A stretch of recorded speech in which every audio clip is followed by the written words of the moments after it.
அதிமுகவிற்கு ஆதரவாக செயல்பட்டதாக ஃபார்வர்ட் பிளாக் கட்சியின் மாநில பொது செயலாளரை கட்சியிலிருந்து நிரந்தரமாக நீக்க ராமநாதபுரம் மாவட்டம் கமுதி அருகே நடைபெற்ற ஆலோசனைக் கூட்டத்தில் தீர்மானம் நிறைவேற்றப்பட்டுள்ளது.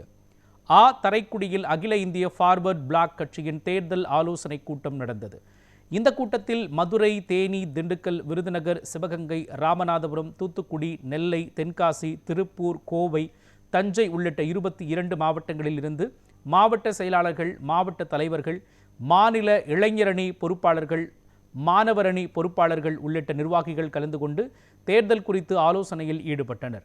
இதில் அதிமுகவிற்கு ஆதரவாக செயல்பட்டு வந்ததாக தமிழ் மாநில பொதுச் செயலாளர், முன்னாள் சட்டப்பேரவை உறுப்பினர் கதிரவனை தேசிய தலைமை தற்காலிகமாக நீக்கம் செய்துள்ளது. அதனை முன்மொழிந்து கட்சியிலிருந்து நிரந்தரமாக நீக்க கோரி 22 மாவட்ட செயலாளர்கள், தலைவர்கள், மாநில நிர்வாகிகள் ஏகமனதாக முடிவு செய்து தேசிய தலைமைக்கு பரிந்துரை செய்வதற்கு தீர்மானம் இயற்றினர்.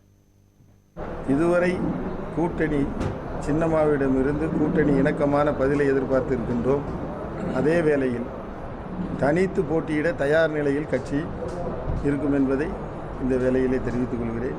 அதுபோக நீங்கள் அவர்களிடம் கேட்ட கதிரவன் பிரிவு என்று கேட்டீர்கள். ஃபார்வர்ட் பிளாக் இதுதான் ஃபார்வர்ட் பிளாக். கதிரவன் அவர்களை இடைநீக்கம் செய்திருக்கிறார்கள். இந்த கூட்டத்தில் அவரை முழுவதுமாக நிரந்தரமாக நீக்க வேண்டும் என்று தீர்மானம் போட்டு இருக்கின்றோம். அந்த தீர்மான நகலை கட்டுப்பாட்டு குழு தலைவருக்கும் மத்திய பொதுச் செயலாளருக்கும் அனுப்பியிருக்கின்றோம். எப்படியோ இந்த தேர்தலில் சிங்க சின்னம் முக்கிய பங்கு வகிக்கும் அகில இந்திய ஃபார்வர்ட் பிளாக் இந்த தேர்தலில் முக்கிய ஒரு பங்கு வகிக்கும் என்பதை தெரிவித்துக் கொள்கிறோம்.